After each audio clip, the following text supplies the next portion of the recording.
So yes, we are based in Madrid. I'm a CEO and co-founder of Ontruck. And what I wanted to do today was, we'll give you a little bit of color of what Ontruck does, as well as the sector that we play in, which is trucking in Europe. And then kind of get into the meat of the discussion, which is basically how, as a business, we really use technology to try to accelerate and sustain kind of the network effects that we want to be building in our marketplace. So first of all, what is Ontruck? So as Becky said, we are a digital trucking platform. What we do is we work with companies, let's say your Pepsi's, P&G's of the world, and we help them move their freight as efficiently as possible, as well as to guarantee that they always find the right truck at the right time. On the other side of the platform, we work with a lot of truck drivers. These guys are typically, an owner-operator, independent. They have 1 to 5 trucks, and we help them, get the jobs that they want, as well as to help them kind of grow their business. And typically how they work is that their wife is at home accepting jobs for them, either on the phone or on the mobile app, as they do with Ontruck. And and they basically drive the truck around to wherever it is. Now, what used to happen before Ontruck existed? So let's say I'm Coca-Cola, and I'm the warehouse manager, and I need to move my Coke bottles, let's say from Madrid to Barcelona during the summer months, because people are really thirsty in the beaches of Barcelona. I typically need to go and call like a bunch of transportation companies, a bunch of trucking brokers, and ask for quotes. I need a truck at this time, and that typically takes like 1 to 2 days, especially if it's like an on-demand urgent shipment. And especially during times of peak, like the summer months, you never quite know how much Coca-Cola people are gonna be drinking. So you better make sure though, or else you're gonna be losing a lot of sales. Now, when we come into the picture, basically we're able to kind of make that process a lot more efficient. So from the point in which you want to find that truck, and you get the quote, you get the guaranteed truck, we track it until it reaches Barcelona, and to the particular warehouse, and to the particular retailer that's going to sell that Coca-Cola to the final consumer, we can track that kind of end to end. And that provides a ton of visibility and efficiency to our Coca-Cola warehouse manager. So how have we been doing as a company? So we started off in Madrid, then opened up in Barcelona, Valencia, and then we did expand into the UK. And late last year, we also entered Paris. And what we realized is that this problem exists across Europe. Right? The problems that we faced initially in Spain, I'm not from Spain, I did not know anything about trucking or Spanish, but it was kind of cool to see that we could solve these same challenges also in London, also in Paris. And we just launched Amsterdam just a few months ago. And again, very similar dynamics. This problem exists across Europe. Now, kind of getting into the crux of this particular discussion, which is how can enabling technologies change marketplaces? And actually today, marketplaces are getting a lot smarter. So if you go back, way back, Craigslist, so that was enabled basically by email and the dial-up modem. And that was a very simple transaction, right? If I, let's say, wanted to find an apartment, there was a buyer and a seller, and that transaction typically took place offline. Then you started having a lot more fancy front ends, and that enabled marketplaces like eBay, but also like Airbnb, in which couldn't really exist if you couldn't, let's say, visualize it in a much more sophisticated way. Of course, mobile came along. You have businesses like Uber, which wouldn't otherwise exist. But where are we today? And we think a lot, actually, about machine learning. Why? Because machine learning allows matching of very complex transactions that couldn't have taken place otherwise. Ontruck is definitely built upon mobile technology, but the only way for us to kind of sustain our business and grow the way that we want to grow, we need to use the machine to help learn a lot faster than we can as humans. So very complex transactions. And why is trucking complex? So trucking is far more complex than ride sharing.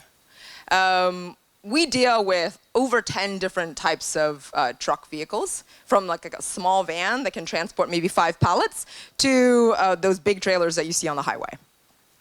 We also transport a bunch of different things, from, let's say, iPhones that are really expensive to Coca-Cola bottles. We also face much more complex pricing. There's a spot on-demand pricing that probably, especially for a business, is very used to, but we also have to be really good at negotiation and be able to predict supply and demand for us to negotiate those rates that will still leave us some margin.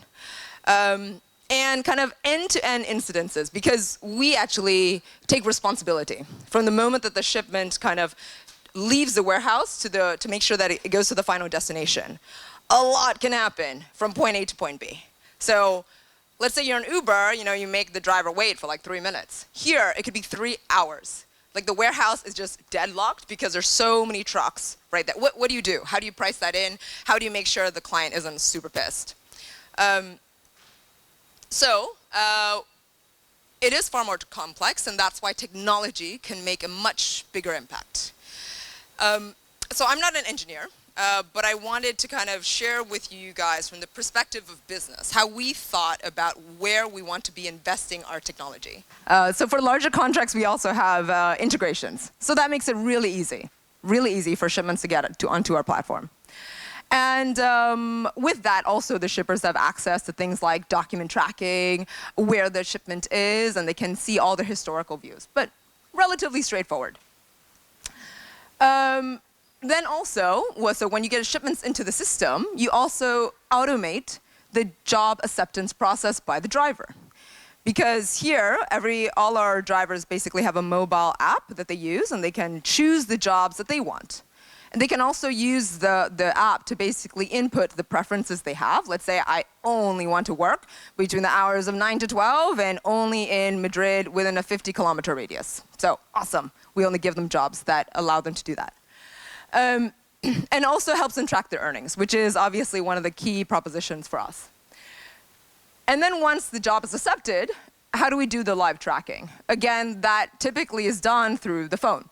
Like the warehouse manager will call their broker and say, hey, where's my truck? And then the broker will try to call the truck driver, and the truck driver's driving, so he won't pick up his phone. Now, we do that because we have the GPS enabled on all the mobile apps. Again, automation of different steps, nothing really breakthrough. What is really breakthrough and really strategic to us is this idea of optimization. This is really what accelerates this wheel. And it's through matching, routing, and dynamic pricing. So this is really where that machine learning kind of kicks in. I'm no expert in machine learning. My CTO can speak much better about it. But at least one of the things I understood is that for this to really work, business and technology needs to be very aligned. How does technology really add value to the business? And let me walk you through those things, because it's, at least for me, it was not particularly straightforward when I first came on board. And it took us a while. It's been a 3-year path to build these algorithms. So here we have Juan, warehouse manager. And he's trying to get a shipment from his warehouse to a final destination, let's say about 80 kilometers away. That's our sweet spot range. Now, there's a lot of truckers on our platform, right? So we identify them, but many of them are too far, or maybe they're not available. But then we do identify, and we prioritize giving the jobs to the ones that are closer by, and the ones that match their preferences, and that are available. These factors are really difficult to get real time if you do not have the mobile app. So now we've identified this truck. It's awesome. He will accept the job because he's right there in the pickup point.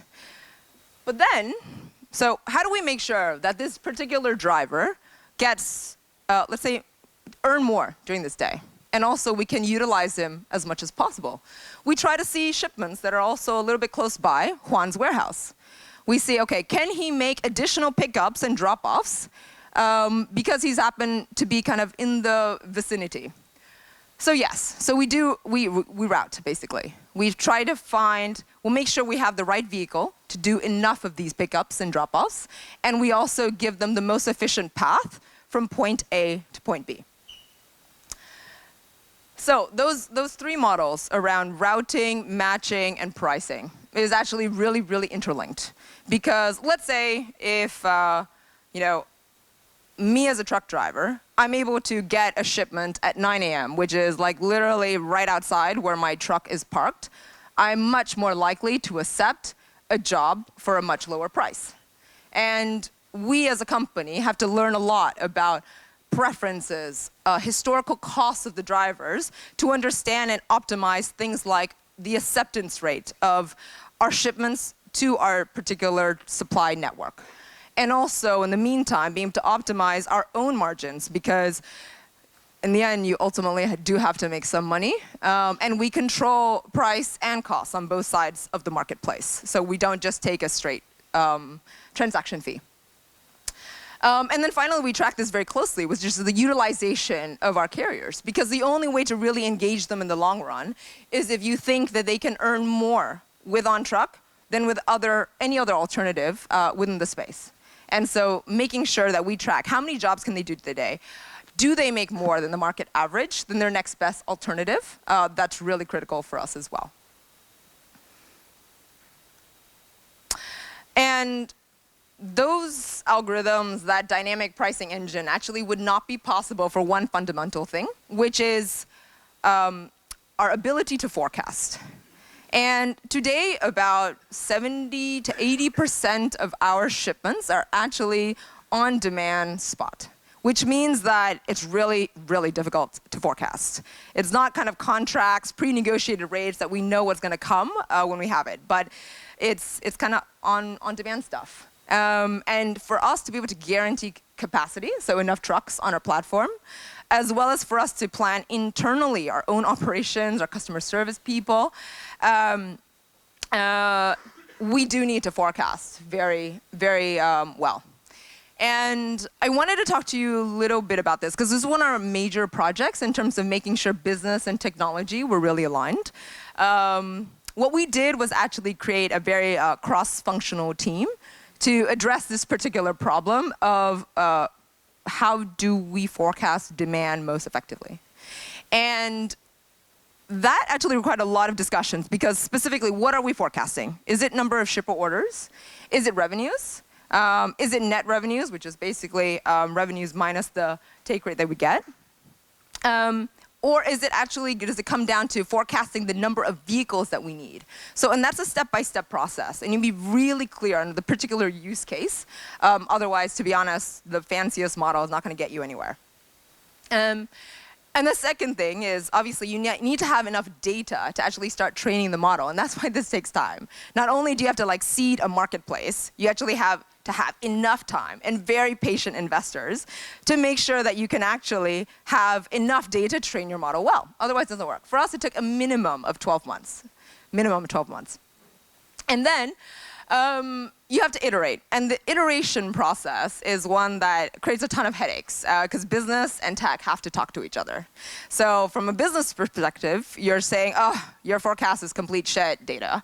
So, and the data science guys are like, you guys are not giving us enough information.